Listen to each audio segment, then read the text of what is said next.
Hello everybody and welcome back to the second shelf. In today's video I want to talk with you about three books that I really enjoyed. They are relatively recent, and relatively means within the last 10 years, and they are all books, like I said, that I really enjoyed. I think they are really good, and they didn't and don't get a lot of attention. So it's a backlist recommendation video of sorts. And I have to admit right up front, I stole the idea of the backlist from Russell, who has the wonderful channel called Ink and Paper Blog. If you don't know him, which I can hardly imagine, I will leave a link to his channel down below because he's really, he's lovely. He reads very widely, and he makes videos, I think, twice a week, Wednesday on Saturday. But what I love most about him is he is not only very friendly and sweet, but he has this abundance of enthusiasm about books and authors, and that really comes across. So if you don't know him, really, you have to check out his channel. So anyway, he regularly makes videos about backlists, books that, you know, don't get a lot of attention, and I thought this is such a great idea, so I'm going to do that as well. And there's only 3 books, so I hope I will, be able to stay within 15 minutes or something, not to bore you to death. Anyway, the first book I want to talk to you about is Virginia Reeves' Work Like Any Other. This book was published in 2016, and it got some attention at that point because it was longlisted for the 2016 Man Booker Prize. And I read the long list back then, and I really loved this book. Virginia Reeves is a young American author. This is her debut novel. She's a teacher and now also an author. And this book is set in the beginning of the 20th century in rural Alabama, and we meet Roscoe and his wife Mary, or Marie, I have to say, not Mary, but Marie. Marie has inherited a dilapidated farm from her parents, and Roscoe and Marie struggle to keep, afloat and to keep the farm. And then Roscoe, that's how the book opens, has an idea, because there is this new thing at the beginning of the 20th century, electricity. So he steals electricity from the state, he siphons electricity off from the state, and the farm can prosper. But the book opens not only with the electricity thing, but with the fact that the electricity killed then a man, because of the. I'm not an electrician and I'm not very technical, but something about the siphoning off. It's not very safe. So somebody working at the farm is killed, and Roscoe is sent to prison for 20 years. So the book follows the story of this couple after this horrible accident for which Roscoe has to go to jail for 20 years. So we learn something about his time in jail. The novel is then split into 2 perspectives. We learn how Roscoe lives in jail. We also learn what Marie does after her husband was sent to jail, how the couple obviously drifts apart, and what we learn also what happens once Roscoe is released and returns. So it's quite a broad setup over many years, and I loved the writing. First of all, I thought it was very suitable to the to the topic. Quite a quiet writing style, very character focused. And especially because it's a debut, I thought it was really good. And it also teaches you something, you learn something about life in rural Alabama at the beginning of the 20th century, and this exciting time when this thing called electricity was all of a sudden invented and was used. So it's also a picture of a certain era in the United States, in the rural setting of the United States.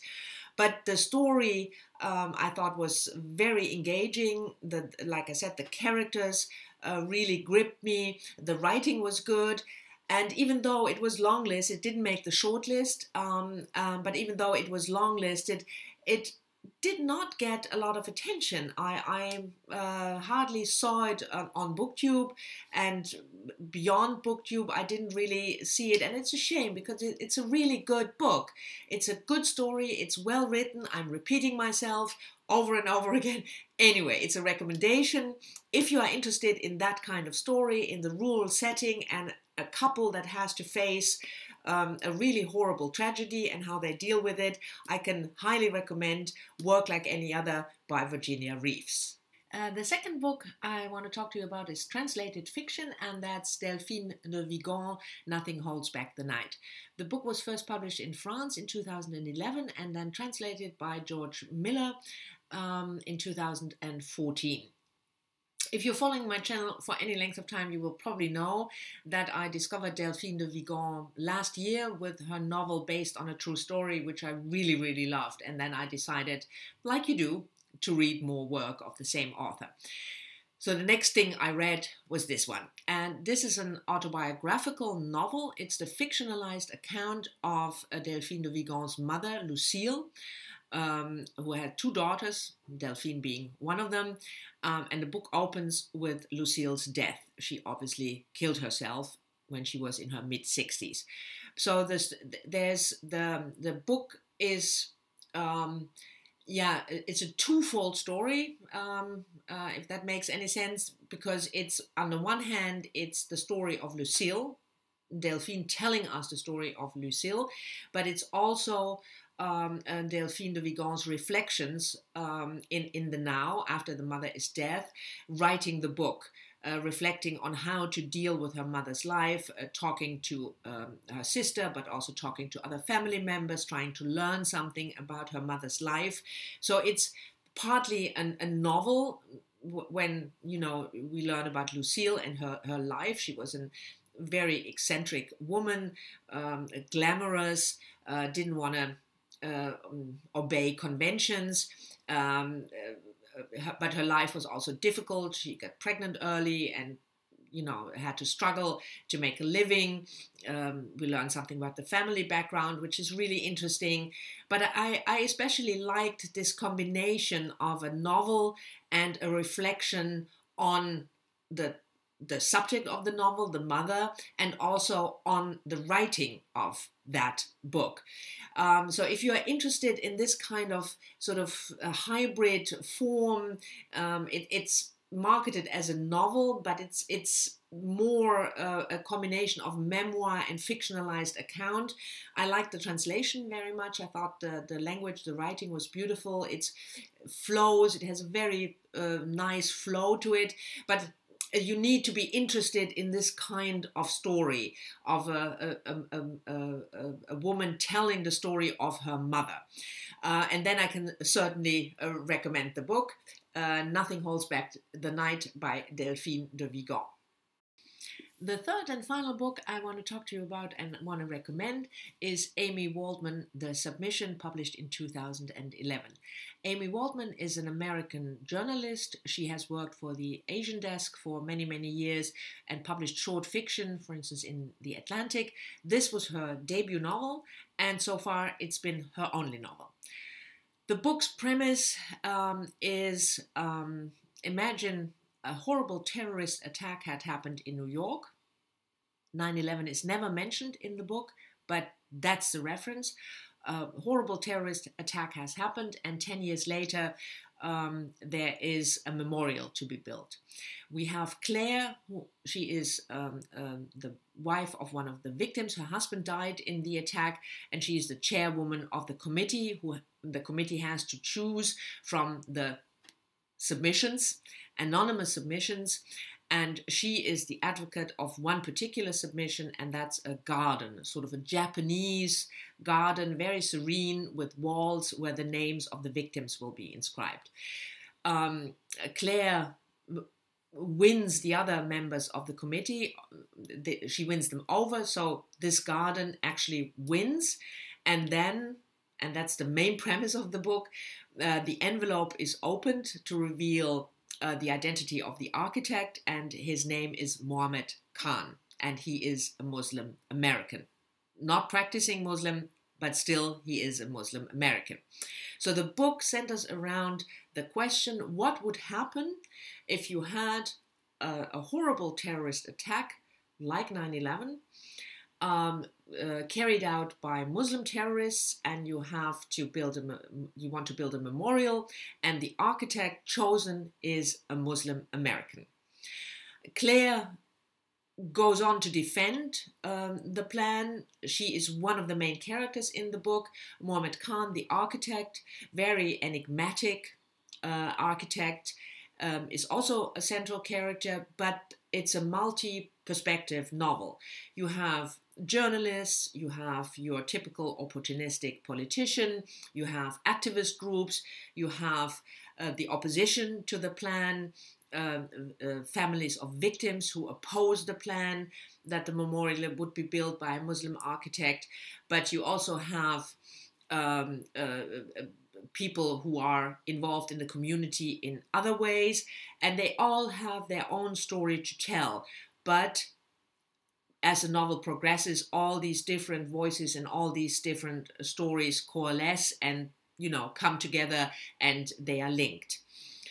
For me, this was certainly one of the best novels about 9/11, even though it's not mentioned, but it best book about 9/11 or a similar terrorist attack that I've read. I thought the idea to center the plot around a memorial designed by a Muslim architect really gave Amy Waldman the opportunity to reflect on the aftermath of such an attack in a variety of ways, because she has all these different voices, and it's never cheap. She never goes for the, you know, the cheap voice or the cheap just for the effect of it. It's very quiet in a way, but there's a lot of tension and a lot of violence as well.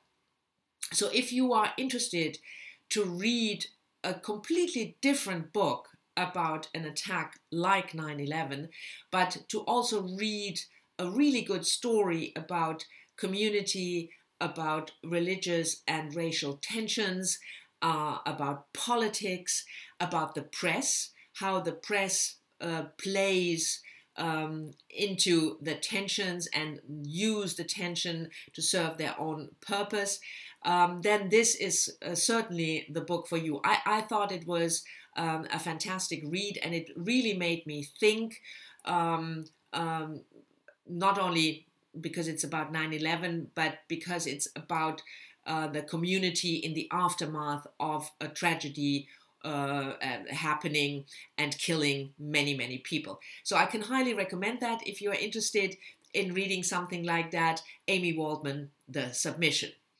So this was it for my backlist recommendation. I hope you've enjoyed the video. Thank you very much for watching. Let me know down in the comments whether you read any of the 3 books, or whether you're interested in reading them, or whether you want to talk to me about any other subject. And I'll see you all soon in my next video. Bye-bye.